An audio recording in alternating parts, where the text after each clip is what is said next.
ओं अखण्डमण्डलाकारं व्याप्तं येन चराचरं तत्पदं दर्शितं येन तस्मै श्री श्री गुरवे नमः।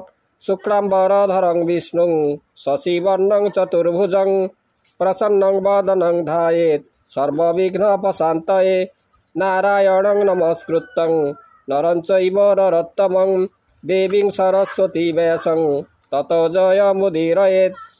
मूकं करोति वाचालं पङ्गुं लङ्घयते गिरिं यत्कृपातमहं वन्दे परमानन्दमाधवम्।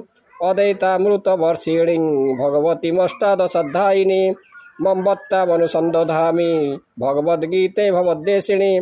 नमस्तुते व्यास विशालबुद्धे फुल्लारविन्दयतपत्रनेत्र येन त्वया भारततैलपूर्ण प्रज्वलित ज्ञानमय प्रदीप प्रपन्न पारिजाताय स्तोत्रवेत्रे कपालये ज्ञानमुद्राय कृष्णाय गीतामृत दोहे नमः।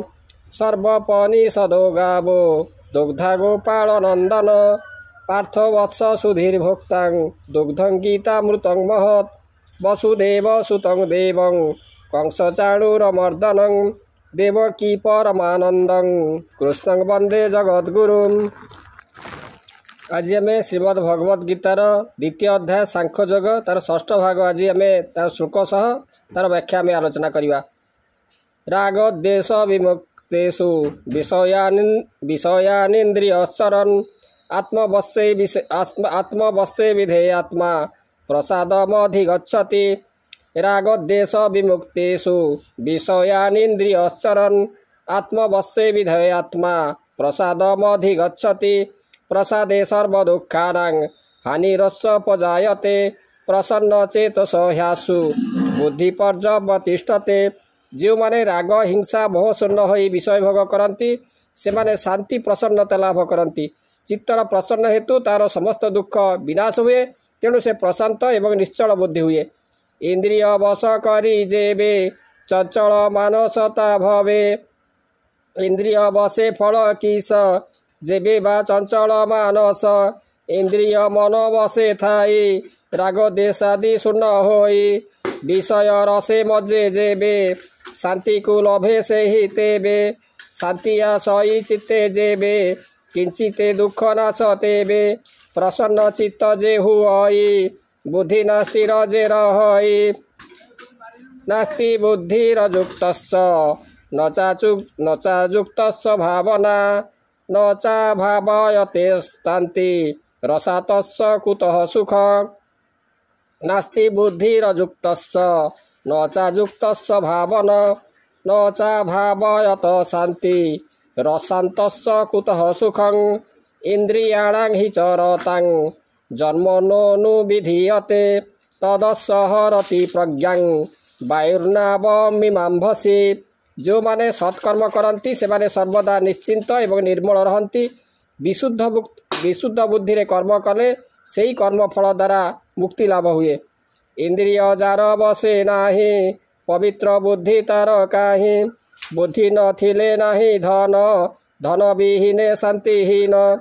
शांति न थाए जहाँकर सुख मिलिब कि प्रकार। जହାର स्वेच्छाचारी मन इंद्रिय मानक अधीन।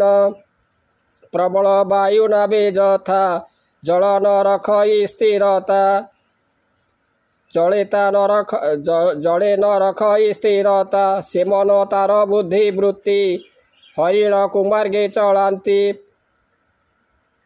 तस्माज्जस्य महाबाहो निगृहीतानि सर्वशः इंद्रियाणीन्द्रियार्थेभ्यः तस्य प्रज्ञा प्रतिष्ठिता। जानीसा सर्वभूतानां तस्सं जागर्ति संयमे जस्सं जागर्ति भूतानि सा निशा पश्यत मुनेः। इंद्रिय जार वश जे विषय सुखर निवृत्त से स्थित प्रज्ञ। समस्त अज्ञानी पक्षे जे राति संयमी पक्षरे से दिन। अज्ञानी विषय रसरे माती अंधकार रे भ्रमे ज्ञानी विषय वासना छाड़ी से ज्ञानालोक विचरण करे। हे महाबाहु शुण तु ही इंद्रिय जार बसे थाई विषय सुखरु निवृत्त स्थित प्रज्ञ बोलिता कुत। अज्ञानी प्राणी पक्षे रात्रि संयमी दिवस बोलांति अज्ञानी होइले जाग्रत ज्ञानी ए हंती निद्रागत संजमी ज्ञान रे देखई अज्ञानी अंधारे भ्रमई अज्ञानी विषय रे रसे संजमी तही रे न पसे नर्तकी सिरे घटे ध्यान परि विषय भुंजे जान जथा लवणी क्षीरु काढ़ी पुणी यद्यपि तही छाड़ी जेते बा जत्न करुथिब से काहीं तही रे मिशिब आपूर्जमाण मचल प्रतिष्ठं समुद्रमाप प्रविशन्ति यद्वत् तद्वत् कामजं प्रविशन्ति सर्वे शांति माप्नोति न कामकामी नदी एवं नद और नदी समुद्र जल में पड़े मध्य समुद्र बढ़े ना ज्ञानी धन हेले मध्य सेथिरे से इच्छा न करी शांति रे थाए काम भोगरे केबे हेले शांति रहे नाही देख जे जेते नद नदी समस्ते मिलती जलधि तही न बढ़ई ये सबू जलवान पाई जेबे न करू जेबे न करू तेबे धन मिलई आसीण पासेण से भी चढ़ित तही नही निश्चिंते शांति से भोगई काम भोगी विलासी नर शांति न मिले ताहांकर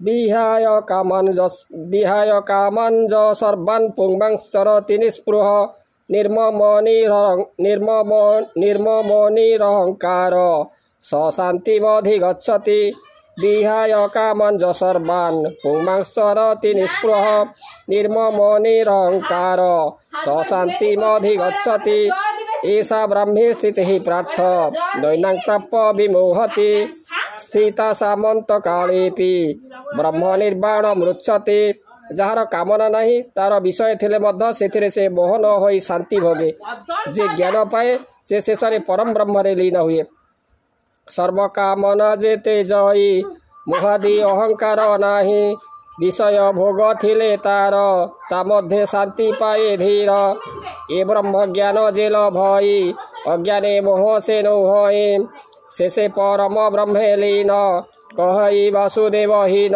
इति श्रीमद्भगवते इति श्री महाभारते शतसहस्रां संहितां वैयासिकां भीष्म पर्वणि श्रीमद्भगवद्गीता उपनिषत्सु ब्रह्म विद्यां योगशास्त्रे श्रीकृष्ण अर्जुन संवादे सांख्य योग नाम द्वितीय अध्याय तेणु सांख्य योगर जो द्वितीय अध्याय समाप्त है आशा करे भगवान जो दिव्य कथामृत निश्चित भाव में आपण भल लगी आज रोची ओम नमो भगवते वासुदेवाय श्रीकृष्ण गोविंद हरे मुरारे हे नाथ नारायण वासुदेव।